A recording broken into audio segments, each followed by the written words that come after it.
네, 2025학년도 영재학교와 과학고 모집 요강이 모두 발표가 됐습니다. 그래서 이번 시간에는 각 학교 유형별로 모집 요강을 분석해보고 분석을 토대로 기본적인 준비 전략 어떻게 세우면 좋을지 알아보는 시간 갖도록 하겠습니다. 자, 모집 요강, 사람을 선발하기 위한 중요한 강령이다 라는 사전적인 의미보다 지금의 우리한테는 이러한 내용이 조금 더 와닿을 수 있겠습니다. 최종적으로 확정된 올해의 입시 전형이 모두 담긴 입시의 시작과도 같은 서류다. 옛말에 시작이 반이라는 말이 있듯이 우리는 입시의 시작과도 같은 이 모집 요강 꼼꼼하게 분석하고 기본적인 전략을 단단히 세우는 것만 하더라도 우리는 입시의 절반을 성공했다고 볼 수 있겠습니다. 그러한 모집 요강을 우리 3단계로 나눠서 살펴보겠습니다. 첫 번째, 지원 자격과 모집 인원. 특히 지원 자격은요, 모집 요강의 인트로와도 같기 때문에 많은 내용을 함축하고 있다라고 볼 수 있겠죠.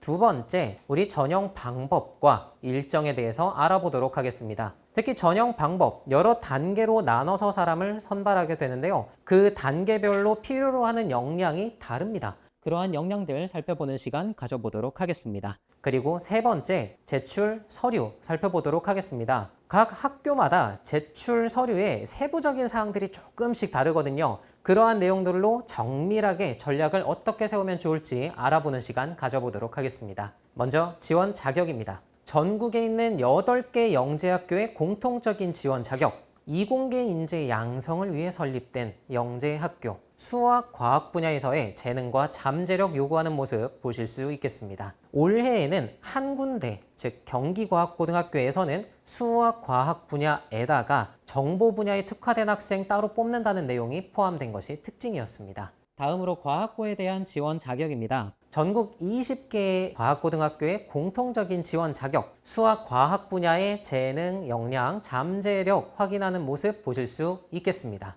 이 영재학교와 과학고 지원을 생각하고 있는 초등학교, 중학교 1학년, 중학교 2학년 학생분들 수학, 과학적 역량이 대체 어느 정도나 되어야 지원 자격에 충족이 된 걸까 의문점 품으실 수 있겠습니다. 그런 경우에 모집 요강을 통해서 살펴볼 수 있다기보다 그 학교에서 어떤 과목이 개설되어 있는지 확인을 해보신다면 나의 학습 계획을 세우는 데 도움이 될 수 있겠죠. 서류는 바로 우리한테 친숙한 학교 알림이에 탑재되어 있는 것을 보실 수 있겠습니다. 일반고의 교육과정 편성표와 과학고의 교육과정 편성표 비교해 보면서 나의 수학, 과학적 역량 어느 정도까지 끌어올려야 되는구나 한번 살펴보는 시간 가져보도록 하겠습니다. 일반고입니다. 1학년 교육과정 보시면요. 공통수학 이수하게 되고요. 2학년 때는 수원수투, 3학년 때는 미적분을 포함한 선택과목 이수하게끔 되어 있습니다. 물론 학교마다 운영 과정이 조금씩 달라질 수는 있지만 대체로 이러한 위계를 따르게끔은 되어 있습니다.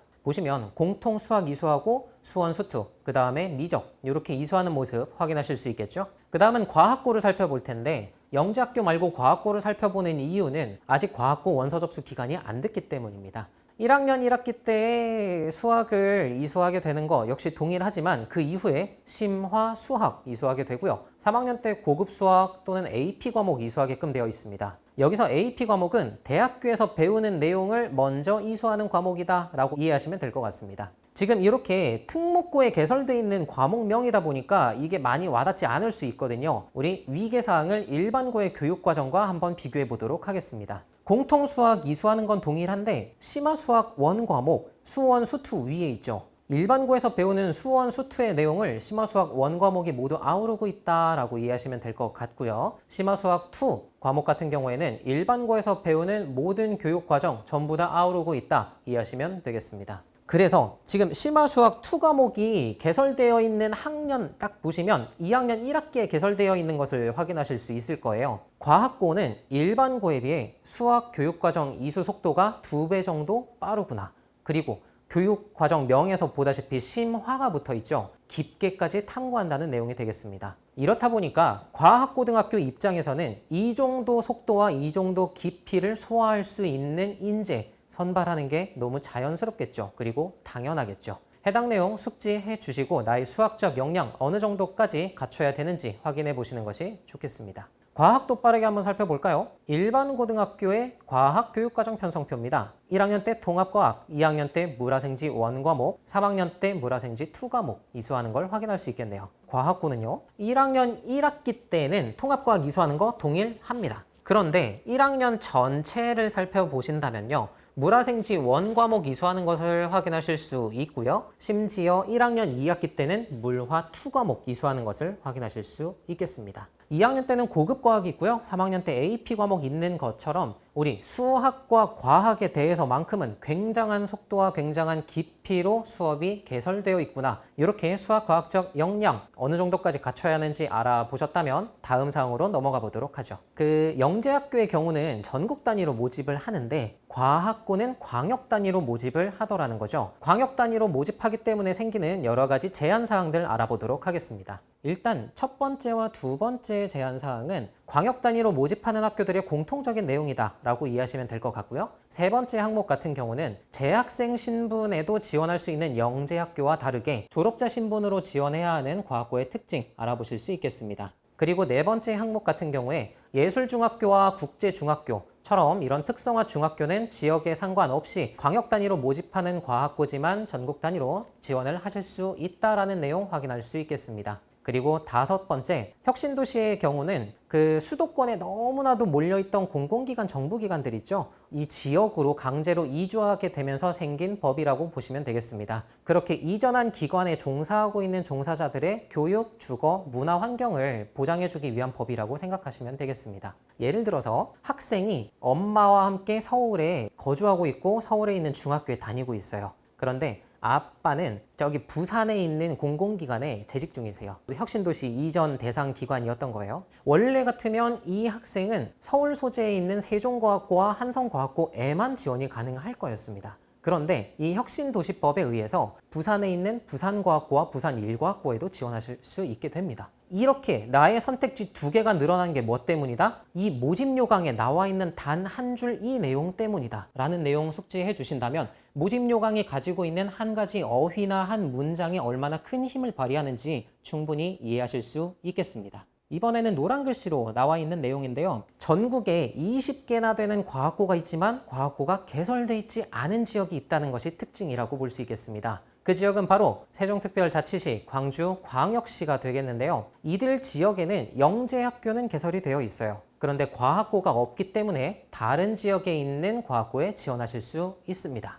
그런데 전국에 있는 과학고에 지원할 수 있던 건 아니라는 거죠. 그래서 해당 지역에 거주하고 있는 분 또는 학교를 다니고 있는 분들은 내가 지원하고자 하는 과학고등학교가 보인다면 모집 요강을 통해 내가 진짜로 지원할 수 있는지 없는지 여부 반드시 확인하실 필요가 있다는 점 안내해 드립니다. 여기까지로 지원 자격 마무리 짓고 모집 인원 알아보도록 하죠. 이번 모집 인원은 일반 전형으로 선발하는 정원 내 인원에 대해서만 살펴보도록 하겠습니다. 영재학교 먼저 살펴볼 거고요. 2024학년도와 2025학년도에 모집 인원 수 변화가 없다는 점 안내해 드릴 수 있겠습니다. 그런데 우리 아까 지원 자격 설명드릴 때 경기과학고에 뭔가 달라진 것 같았는데 라고 언급을 해드렸죠. 해당 내용만 간단하게 짚고 넘어가도록 하겠습니다. 이렇게 전형이 달라졌다라는 내용인데요. 2024학년도 경기과학고는 일반 전형으로만 120명 선발을 했었습니다. 올해 2025학년도에는 일반 전형으로는 110명,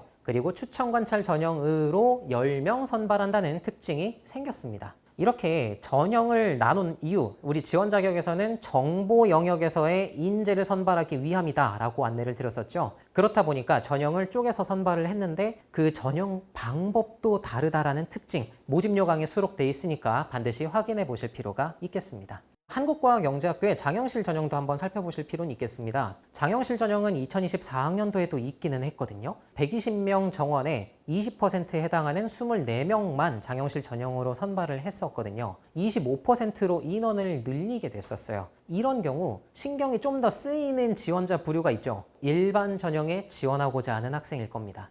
분명 작년에는 96명을 선발했는데 올해는 90명으로 줄었네. 나한테 약간 불리할 수도 있겠네를 어느 정도 감안한 상태로 지원 전략을 세울 수 있었겠죠. 이것처럼 약간의 변화라도 생긴다라면 나한테 어떤 영향을 끼칠지 이렇게 전략을 세우는 데 생각해 보시는 게 도움이 될 수 있겠습니다. 다음으로 과학고의 모집 인원 살펴보도록 하겠습니다. 과학고 모집 인원을 대표하는 숫자는 1638이라는 숫자였었어요. 최근 5년 또는 그 이상의 기간 동안 말이죠. 그 정도로 변화가 없던 과학고의 모집 인원에 드디어 변화가 생겼습니다. 바로 이 전북과학고에서의 단 4명 증가한 내용이 될 텐데요. 아무리 적은 내용이지만 이렇게 변화가 생겨버린 학교에 지원하고자 하는 학생은 전년도의 데이터 내가 과연 그대로 쓸 수 있을지 없을지 명확하게 그리고 빠르게 판단하셔서 다른 전략 세워보시는 것도 방법이 될 수 있겠습니다. 자, 이 정도로 넘어가겠습니다. 이제 두 번째 카테고리로 떠나볼까 합니다. 우리 전형 방법에 대해서 알아보도록 하죠.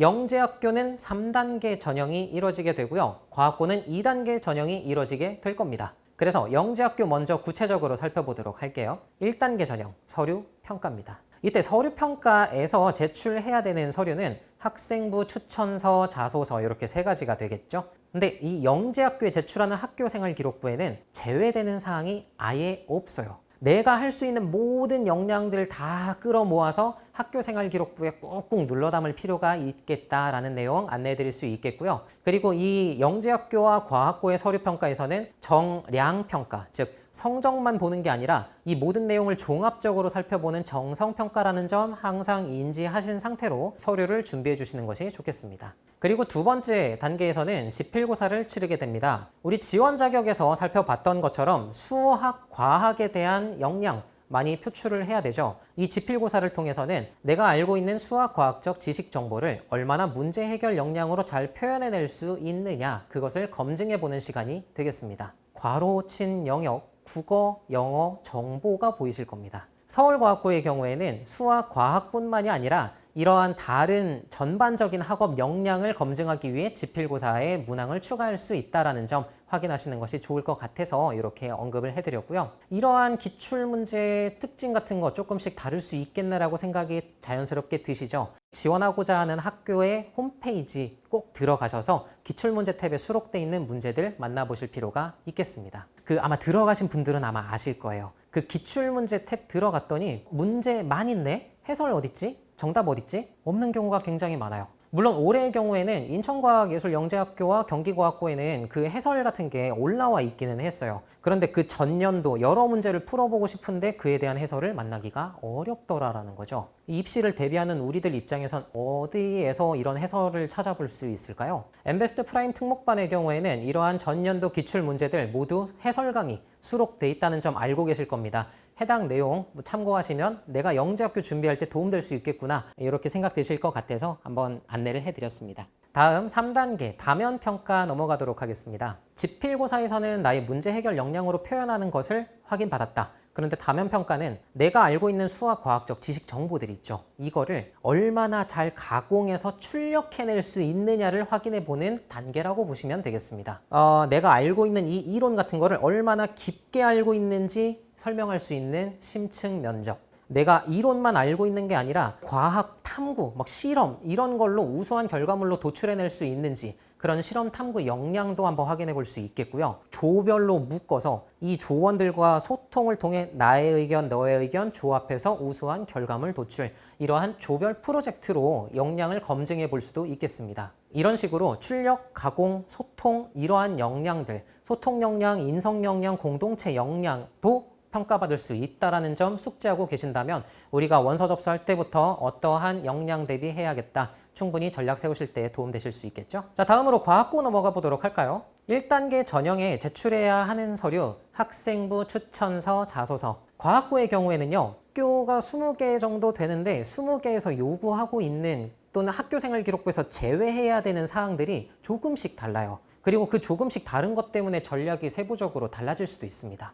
그리고 과학고의 1단계 전형에서 면담 평가도 있다는 것이 특징이 될 수 있겠습니다. 서류로만이 아니고 직접 마주보고 얘기를 나누면서 추가적인 검증을 하겠다는 건데 검증을 하겠다는 내용 다음 3가지가 되겠습니다. 첫 번째, 이 학생이 제출한 서류에 포함되어 있는 여러 가지 수상 실적이나 활동 같은 게 진짜로 이루어진 건지 확인하는 서류 진위 여부 평가. 그리고 두 번째, 담이죠. 얼굴을 마주보고 담소를 나눠야 하겠네요. 그러면 소통이 일어날 거고 이 학생의 인성 역량 충분히 확인할 수 있겠습니다. 그리고 세 번째, 이 부분은 좀 간과하실 수도 있어요. 과학고가 1단계, 2단계 전형으로 이루어져 있고 2단계 전형에서 왜 수학, 과학 관련된 제시문 받아들고 문제를 푼다라고 알고 계실 수 있잖아요. 수학, 과학에 대한 역량을 내가 드러낼 수 있는 건 2단계 전형이겠구나로 생각을 너무 깊게 하다 보면 이 1단계 전형에서도 수학, 과학에 대한 이 역량을 평가받을 수 있다는 것 간과하실 수도 있거든요.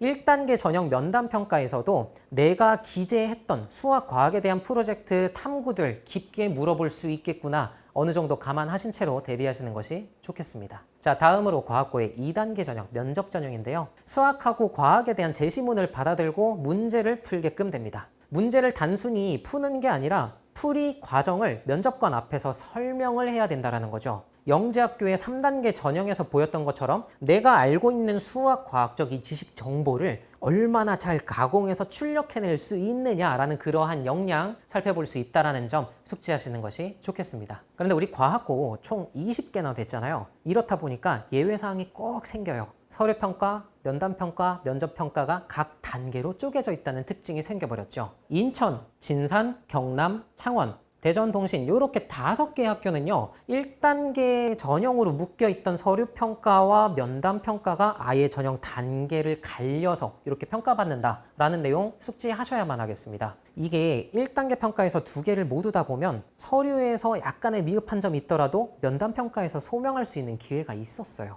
그런데 이렇게 아예 전형 단계가 나눠져 버리면 서류평가에서 부족한 면을 100% 내가 다 무조건 면담평가에서 소명할 수 있다? 일 경우도 생길 수 있기 때문이죠. 지금 이렇게 보여드리는 이 5개 학교 지원하시는 분들은 반드시 서류평가에서 내가 할 말들 무조건 다 해야겠다는 마인드로 모조리 넣어주시기 바랍니다.